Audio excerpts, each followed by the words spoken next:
Well, first of all, it is too early to say that the anti-mask law is not effective.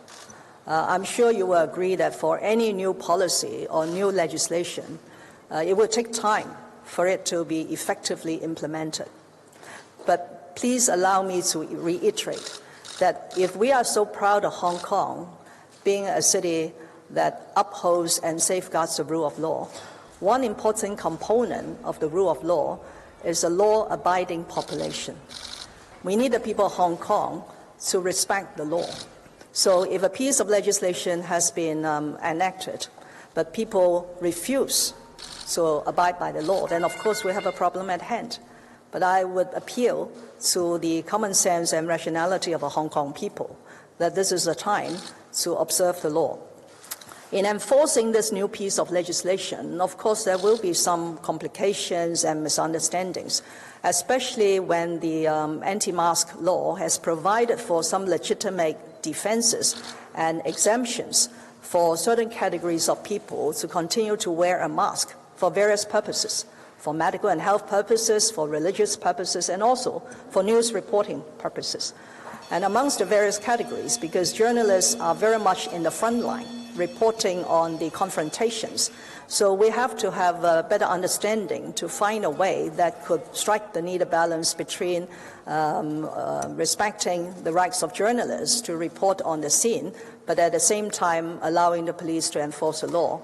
About whether we have other plans and what will be the prerequisites before further plans are implemented to invoke the ERO, the only prerequisite or the only condition is to achieve the objective of ending violence and restore law and order in Hong Kong.